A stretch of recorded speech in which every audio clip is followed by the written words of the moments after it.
ನಿಮ್ಮ ನೆಚ್ಚಿನ ಅಚ್ಚುಮೆಚ್ಚಿನ ಕೆಪಿ ನಂಜುಂಡಿರವರ ಲಕ್ಷ್ಮಿ ಗೋಲ್ಡ್ಸ್ ಪ್ಯಾಲೇಸ್ ಅರ್ಪಿಸುವ ಬೃಹತ್ ಬ್ರಹ್ಮಾಂಡ ಕಾರ್ಯಕ್ರಮ. ಈಗ ಪತ್ರವನ್ನ ಓದೋಣವಾ? ಗುರುಜಿ, ಪತ್ರವನ್ನ ರಂಗನಾಥ್ ಆಚಾರ್ಯರವರು ಬರೀತಿದ್ದಾರೆ. ಎಲ್ಲಿಂದ ಅಂತ ತಿಳಿಸಿಲ್ಲ ಗುರುಜಿ. ನಮಸ್ಕಾರ ಗುರುಜಿ, ದಯಮಾಡಿ ಈ ಪ್ರಶ್ನೆಗೆ ಉತ್ತರವನ್ನ ಹೇಳಿ ಅಂತ ಕೇಳ್ಕೊಳ್ತಾ ಇದ್ದಾರೆ ಗುರುಜಿ.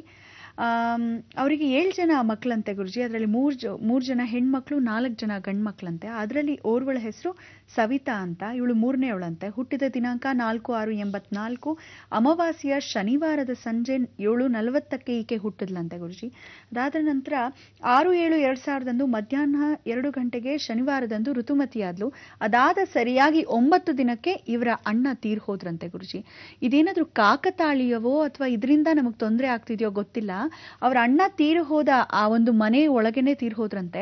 ಅಲ್ಲಿ ಇವ್ರು ಹೊಸದಾಗಿ ಮನೆಯನ್ನ ಕಟ್ಸಿದ್ರಂತೆ. ಆದ್ರೆ ಸಾಕಷ್ಟು ತೊಂದರೆಯನ್ನ ಅನುಭವಿಸ್ಬಿಟ್ರಂತೆ. ಆ ಮನೆ ಕಟ್ಸಿದ್ಮೇಲೆ ಮನೆ ಬಿಟ್ಟೆ ಬರ್ಬೇಕಾದಂತಹ ಪರಿಸ್ಥಿತಿ ಒದಗ್ ಬಂತು ಅಂತ ಹೇಳಿದ್ರು ಗುರುಜಿ. ಗುರುಜಿ, ಈ ತರ ಒಂದು ಕೇಸಸ್ ಅಲ್ಲಿ ಶುಭ ಅಶುಭ ಫಲಗಳು ನಡೆದಾಗ ಯಾವ ರೀತಿ ಆಚಾರ ವಿಚಾರಗಳನ್ನ ಪಾಲಿಸಬೇಕು? ರಂಗನಾಥ್ ಅವರೇ, ನೀವು ನಿಮ್ಮ ಮಗಳ ಬಗ್ಗೆ ಯೋಚನೆ ಮಾಡ್ತಾ ಇದ್ದೀರಾ. 3ನೇ ಮಗಳ ಬಗ್ಗೆ ಸಾಕಷ್ಟು ವಿಚಾರ ಸ್ವರೂಪವಾಗಿ 7 ಜನ ಮಕ್ಕಳಲ್ಲಿ 4 ಗಂಡು 3 ಹೆಣ್ಣು. 3ನೇ ಮಗಳ ಅಮಾವಾಸ್ಯೆಯಲ್ಲಿ ಹುಟ್ಟಿದಾಗ 4ನೇ ತಾರೀಕು 6ನೇ ತಿಂಗಳಲ್ಲಿ ಹುಟ್ಟಿರ್ತಕ್ಕಂಥವಳು. ರಾಹು ಶುಕ್ರನಿಗೆ ಸಂಬಂಧಪಟ್ಟಿರ್ತಕ್ಕಂಥ ವಿಚಾರ. ಆದರೂ ಸಹ ಯಾವ ಕಾಲಕ್ಕೂ ಮಗ ಸತ್ತೋಗಿದ ಕಾರಣ, ಅಂದರೆ ಮಗುವ ಪರಿವರ್ತನಾ ಸ್ವರೂಪಕ್ಕೆ ಇವಳಿಗೆ ಋತುಮತಿಯಾದ ಸಮಯದಲ್ಲಿ ಯಾವ ಕಾಲಕ್ಕೂ ಅಪಮೃತ್ಯು ಸಂಕೇತವಾಗಿ ಯಾರಾದರೂ ಮೃತ್ಯು ಬಂತ ಅಂತ ನೀವು ಕೇಳ್ಕೋಬಹುದು. ಖಂಡಿತ ಉಂಟು. ಯಾಕೆಂದರೆ ಇವಳು ಅಮಾವಾಸ್ಯ ದಿವಸ ಶನಿವಾರವೇ ಹುಟ್ಟಿರೋದ್ರಿಂದ, ಋತುಮತಿಯಾಗಿರೋದು ಶನಿವಾರವೇ ಆಗಿರೋದ್ರಿಂದ ಶನಿ ಬಹಳ ಚೆನ್ನಾಗಿ ಆವರಿಸ್ಕೊಂಡಿದ್ದಾರೆ ನಿಮ್ಮ ಮನೆಯಲ್ಲಿ ಅಂತ ಬಹಳ ಚೆನ್ನಾಗಿ ತೋರಿಸುತ್ತೆ. ಇದು ಎಲ್ಲರಿಗೂ ಒಂದೇ ಥರ ಕಾರಣ ಅಂತ ಹೇಳೋಕ್ಕಾಗಲ್ಲ. ಅಥವಾ ಮಗಳು ಸರಿ ಇಲ್ಲ ಅಂದಾಕ್ಷಣಕ್ಕೆ ಬಿಸಾಕ್ಬಿಡೋಕ್ಕಾಗತ್ತೆ. ಎಷ್ಟೇ ಆದರೂ ಮಗಳೇ ಅಲ್ವಾ? ಮಗನೇ. ಯಾವುದೇ ಒಂದು ದೋಷಗಳು ಮಕ್ಕಳಿಗೆ ಬಂದಾಕ್ಷಣಕ್ಕೆ ಇವರಿಂದ ಹೀಗಾಗತ್ತೆ ಅಂತ ತಳ್ಳಕ್ಕಾಗೋದಿಲ್ಲ. ಆ ಕಾಲದಲ್ಲಿ ಪರಿವರ್ತನೆ ಮಾಡ್ಕೊತಾ ಇದ್ದ ವಿಧಾನ ಏನು ಅಂದರೆ, ಒಂದು ನೂತನವಾದ ಕಟ್ಟಡ ಅಥವಾ ನೂತನವಾದ ಗೃಹ ಪ್ರವೇಶವನ್ನು ಮಾಡಿ ಇವರನ್ನ ಪೂಜೆ ಪುನಸ್ಕಾರಗಳನ್ನು ರೌದ್ರ ಸ್ವರೂಪಕ್ಕೆ ಆವರಿಸ್ಕೊತಾ ಇದ್ರು ಅಂತ. ಅಂದರೆ ಇಂಥವ್ರಿಗೆ ಏನಾಗುತ್ತೆ, ಅಮಾವಾಸ್ಯೆ ಪರಿವರ್ತನಾ ಸ್ವರೂಪಕ್ಕೆ ನಿಧಿಗಳು ಅಂತ ಹೇಳಿ ಕೆಲವರು ಹುಡ್ಸ್ಕೊಂಡ್ಬರ್ತಾರೆ. ಕೆಲವರು ವಿಧಿ ಸ್ವರೂಪವಾಗಿರ್ತಕ್ಕಂಥವಳು ಅಂತ ಹೇಳ್ತಾರೆ. ಕೆಲವರು ಆಕರ್ಷಣ ಗ್ರಹ ಅಂತ ಕರೀತಾರೆ. ಕೆಲವರು ಶುಕ್ರ ಪರಿವರ್ತನಾ ಗ್ರಹ ಅಂತ ಕರೀತಾರೆ. ಅಂದರೆ ಇವರು ಯಾರ ಮನೆಗಾದರೂ ಹೋದರೆ ಶುಕ್ರ ಆಕರ್ಷಣೆ ಭಾಳ ಚೆನ್ನಾಗತ್ತೆ. ದಾರಿದ್ರ್ಯ ಇದ್ದವ್ರು ಪರಿವರ್ತನೆ ಆಗುತ್ತೆ ಅಂತ. ಅಮಾವಾಸ್ಯೆ ಅಂದರೆ ಲಕ್ಷ್ಮಿ ಅಲ್ವೇ? ಅಂದರೆ ದೈತ್ಯ, ಆಸುರ, ರಾಕ್ಷಸ ಸ್ವರೂಪದಲ್ಲಿ ಇರ್ತಕ್ಕಂಥದ್ದು. ಅದಕ್ಕೆ ಇಂಥವ್ರಿಗೆ ಏನು ಮಾಡ್ತೀವಿ, ಕಲ್ಯಾಣ ದೋಷ ಪರಿವರ್ತನೆ ಅಂತ ಹೇಳಬೇಕು. ಇಂಥವ್ರಿಗೆ ಏನು ಮಾಡ್ತಾರೆ, ಕನ್ಯಾ ಪೂಜೆ, ಚಿಕ್ಕ ವಿವಾಹ, ಬಾಲ್ಯ ವಿವಾಹ ಅಂತ ಆ ಕಾಲದಲ್ಲಿ ಮಾಡಿಬಿಡೋರು.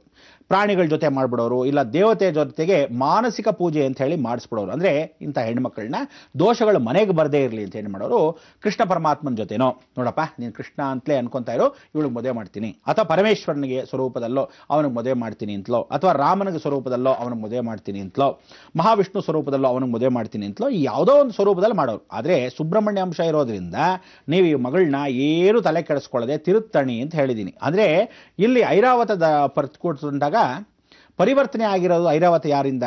ಸಾಕ್ಷಾತ್ ಇಂದ್ರನಿಂದ. ಇಂದ್ರ ಐರಾವತವನ್ನ ಯಾರಿಗೆ ಕೊಟ್ಟ? ಅಳಿಮಯ ಆಗಿರ್ತಕ್ಕಂಥ ಸುಬ್ರಹ್ಮಣ್ಯನ್ ಕೊಟ್ಟ. ವಳ್ಳಿ ದೇವಸೇನ ಇರತಕ್ಕಂಥ ಈ ಮಹಾಕ್ಷೇತ್ರದಲ್ಲಿ ಪರಿವರ್ತನೆ ಆಗಬೇಕು ಅಂತ. ಈಗ ವಳ್ಳಿ ಅನ್ನೋಳೊಬ್ಳು, ದೇವಸೇನ ಅಂತ ಒಬ್ಳು. ವಳ್ಳಿ ಬಂದು ಕಾಡಿನ ಜನಾಂಗದಿಂದ ಬಂದವಳು. ದೇವಸೇನ ಅಂದರೆ ಇಂದ್ರನ ಮಗಳಾಗಿರ್ತಕ್ಕಂಥವಳು. ಇಂದ್ರಸೇನ ಅನ್ನೋನೇನು ಸಾಕ್ಷಾತ್ ಪರಿವರ್ತನೆಯ ಸ್ವರೂಪದಲ್ಲಿ ಶುಕ್ರನಿಗೆ ಸಂಬಂಧ. ಐಶ್ವರ್ಯ, ಅಷ್ಟೈಶ್ವರ್ಯಗಳೆಲ್ಲ ಹೊಂದ್ಕೊಂಡಿರೋನು. ಲಕ್ಷ್ಮಿ ತನ್ನ ಮನೆಗೆ ಸೇರಿದಾಗ ಐರಾವತವನ್ನು ಕೊಟ್ಟಾಗ ಅಂತ. ನೀವು ಅದಕ್ಕೆ ಏನು ಮಾಡಬೇಕು, ಗೋಪೂಜೆ ಪ್ರತಿದಿನ ಮಾಡ್ಕೋಬೇಕು.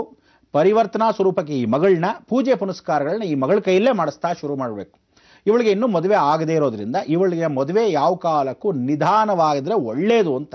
ಕುಟುಂಬ ರಹಸ್ಯ ಅಂದರೆ ಮದುವೆ ನಿಧಾನವಾದರೆ ಒಳ್ಳೆಯದು ಅಂತ ಕೆಲವ್ರು ಮಕ್ಕಳಿಗೆ ಹೇಳ್ತಾರೆ. ಕೆಲವರಿಗೆ ಬೇಗ ಆದರೆ ಒಳ್ಳೆಯದು ಅಂತ ಹೇಳ್ತಾರೆ.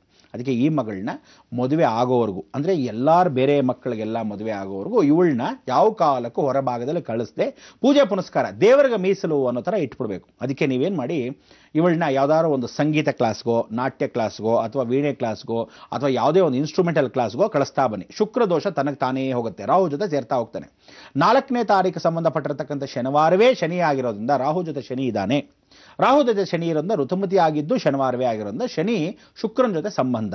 ಅದಕ್ಕೆ ಲಕ್ಷ್ಮಿ ಶನಿ ಇವರಿಬ್ಬರಿಗೂ ಇಷ್ಟವಾಗಿರೋ ದೇವತಾ ಯಾರೋ? ಸಾಕ್ಷಾತ್ ಶ್ರೀಮನ್ನಾರಾಯಣ. ಅಂದರೆ ಮಲಗಿರ್ತಕ್ಕಂಥ ನಾರಾಯಣನು ಅವನು ಕಾಡಿನ ಭಾಗದಲ್ಲೇ ವಾಸವಾಗಿರಬೇಕು. ಅಂಥ ಕಾಡಿನ ಭಾಗದಲ್ಲಿ ವಾಸವಾಗಿದ್ದರೆ ಬಹಳ ವಿಶೇಷ. ಅದಕ್ಕೆ ನೀವೇನು ಮಾಡಬೇಕು, ಈ ಕಾಡಿನ ಭಾಗ ವಾಸವಾಗಿರ್ತಕ್ಕಂಥವನ್ನ ಪಂಚಗ್ರಾಮ ಸ್ವರೂಪ ಅಂತ ಕರಿತೀವಿ. ಪಂಚಗ್ರಾಮ ಸ್ವರೂಪ ಎಲ್ಲಿದೆ? ಕುಂಭಕೋಣಮಿಂದ ನಾವು ವಾಪಸ್ ಬರ್ತಾ ಹೋಗ್ತೀವಿ ತಂಜಾವೂರು ಕಡೆಗೆ. ಅಲ್ಲಿ ಪಂಚಗ್ರಾಮ ಕ್ಷೇತ್ರ ಅಂತ ಸರಿಯಾಗಿ ಬರ್ಕೊಳ್ಳಿ. ಪಂಚಗ್ರಾಮ ಕ್ಷೇತ್ರ. ಈ ಪಂಚಗ್ರಾಮ ಕ್ಷೇತ್ರದಲ್ಲಿ 108 ಲಿಂಗ ಮಧ್ಯದಲ್ಲಿ ರಂಗನಾಥನ ಮಲಗಿದ್ದಾನೆ. 108 ಲಿಂಗ ಮಧ್ಯದಲ್ಲಿ ರಂಗನಾಥನ ಮಲಗಿದ್ದಾನೆ. ಇಲ್ಲಿ ಸಾಕ್ಷಾತ್ ಶನೇಶ್ವರನು ಸಂಧ್ಯಾಕಾಲದಲ್ಲೂ ಲಕ್ಷ್ಮಿ ಬೆಳಗಿನ ಜಾವದಲ್ಲೂ ಬಂದು ಪೂಜೆ ಮಾಡ್ಕೊಂಡು ಹೋಗ್ತಾರೆ ರಂಗನಾಥನ.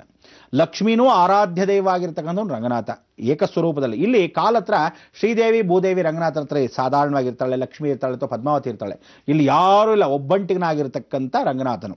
ಇವನ್ನೇ ಪೂಜೆ ಮಾಡೋದು ಬಹಳ ವಿಶೇಷವಾಗಿರೋದು ಶನೇಶ್ವರರು. ಶನೇಶ್ವರನಿಗೆ ಇಷ್ಟವಾಗಿರೋದು ಲಕ್ಷ್ಮಿ. ಲಕ್ಷ್ಮಿ ಬಂದು ಹೋಗೋ ಕ್ಷೇತ್ರದಲ್ಲಿ ಶನಿ ಬರ್ತಾನೆ ಅಂತ. ಅದಕ್ಕೆ ಪಂಚಗ್ರಾಮ ಕ್ಷೇತ್ರ ಅಂತ ಕೇಳ್ಕೊಳ್ಳಿ. ತಂಜಾವೂರ್ಗೂ ಕುಂಭಕೋಣಂಗೆ ಮಧ್ಯಭಾಗದಲ್ಲಿ 108 ಲಿಂಗ ಮಧ್ಯದಲ್ಲಿರ್ತಕ್ಕಂಥ ರಂಗನಾಥ. ಇಲ್ಲಿ ನೀವು ಕರ್ಕೊಂಡು ಹೋಗಬೇಕಾದ್ದು ಕರೆಕ್ಟಾಗಿ ಗಮನ ಇಟ್ಟು ಕೇಳ್ಕೋಬೇಕು. ಅಮಾವಾಸ್ಯೆಯಂದು ಅಲ್ಲಿರಬೇಕು. ಆ ಅಮಾವಾಸ್ಯೆಯಿಂದ ಅಲ್ಲಿರಬೇಕಾದ್ರೆ ನೀವೇನು ಮಾಡಬೇಕು? ಪಾಂಚಾಲ ದೇಶ ಅಂತ ಕರಿತೀವಿ. ಅಂದರೆ ಇವಾಗ ಏನು ಹೇಳ್ತೀವಿ, ಪದ್ಮಾವತಿ ಸ್ವರೂಪೇಣ ಅಂತ ಕರೀತಾಗ ದ್ರೌಪದಿ ಬಂದು ಪಾಂಚಾಲಿ ಅಂತ ಕರಿತೀವಿ. ಅಂದರೆ 5 ಹೆಂಡತಿಯರ ಸಮೇತವಾಗಿರ್ತಕ್ಕಂಥ ರಂಗನಾಥ ಪ್ರತಿ ತಿಂಗಳಲ್ಲಿ 2 ಕ್ಷೇತ್ರವನ್ನು ನೋಡಲೇಬೇಕು. 3 ತಿಂಗಳು ಕರೆಕ್ಟಾಗಿ ಕಂಟಿನ್ಯೂಸ್ ಆಗಿ ಹೋಗಬೇಕು. ಖರ್ಚಾದರೂ ಪರವಾಗಿಲ್ಲ, ಏನಾದರೂ ಪರವಾಗಿಲ್ಲ, ತಲೆ ಕೆಡಿಸ್ಕೋಬಾರ್ದು. 3 ಸಲ ಹೋಗಬೇಕು. ಮೊದಲನೇದಾಗಿ ಪಾಂಚಾಲ ಕ್ಷೇತ್ರ ಅಂದರೆ 5 ಹೆಣ್ಣು ಸಮೇತವಾಗಿರ್ತಕ್ಕಂಥ ವೆಂಕಟೇಶ್ವರನು.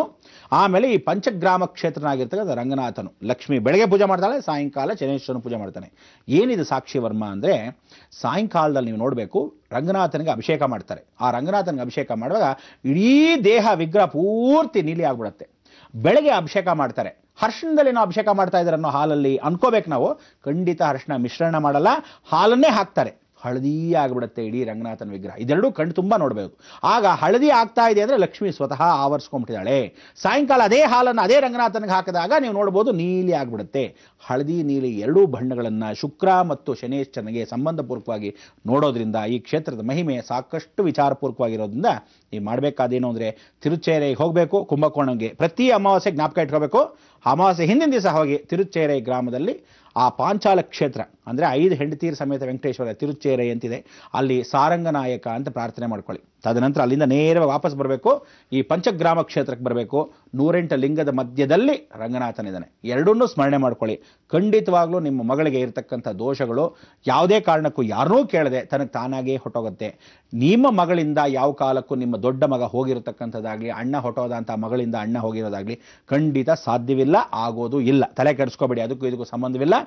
ಮಗಳಿಗೆ ದೋಷ ಇರತಕ್ಕಂಥ ಈ ಶುಕ್ರ, ರಾಹು, ಶನಿ 3 ಇದ್ದಾಗ ಈ ಒಂದು ಕ್ಷೇತ್ರ ಮಹಿಮೆಗೆ ಪರಿವರ್ತನೆ ಮಾಡ್ಕೋಬೇಕು. ಆದರೆ ಪ್ರತಿದಿನ ಗೋ ಪೂಜೆ ಮಾಡೋದು ಮರಿಬಾರ್ದು. ಅಂದರೆ ಹುಡುಗಿನ ಕರ್ಕೊಂಡು ಹೋಗಬೇಕು. ಸಾಯಂಕಾಲದಲ್ಲಿ ಹಸು ಗಂಜಳ ಹಾಕೋ ಸಮಯದಲ್ಲಿ ಎಲ್ಲ ಹಸುಗಳು ಕಟ್ಕೊಂಡಿರ್ತಾರೆ, ಅಲ್ಲಿ ಹೋಗಿ ಆ ಬಾಲಕ್ಕೆ ಲಕ್ಷ್ಮೀ ಪೂಜೆ ಮಾಡಿ ನಮಸ್ಕಾರ ಮಾಡಿ ನಿಮ್ಮ ಮಗಳು ಬರಬೇಕು. ನಿಮ್ಮ ಮಗಳಿಗೆ ಮದುವೆ ಯಾವ ಕಾಲಕ್ಕೂ ಎಲ್ಲರೂ ಮದುವೆ ಆಗೋವರೆಗೂ ಆ ಮಗಳಿಗೆ ಮದುವೆ ಮಾಡಬಾರ್ದು. ಇದು ಕಡಾಖಂಡಿತ. ಯಾಕೆಂದರೆ ಅಪಮೃತ್ಯುಗಳು ಆವರಿಸ್ಕೊಂಡ್ಬಿಡುತ್ತೆ. ಹುಷಾರ್. ಅದಕ್ಕೋಸ್ಕರ ಪರಿವರ್ತನೆ ಮಾಡಿಕೊಂಡು ದೇವರಿಗೆ ಮೀಸಲು ಈ ಮಗಳು ಅಂತ ಇಟ್ಕೊಂಡು ಕೊನೆಯದಾಗಿ ಇವಳಿಗೆ ಮದುವೆ ಮಾಡಿ ಖಂಡಿತ ಒಳ್ಳೇದಾಗತ್ತೆ. ಶುಭವಾಗಲಿ ರಂಗನಾಥ್. ಧನ್ಯವಾದಗಳು.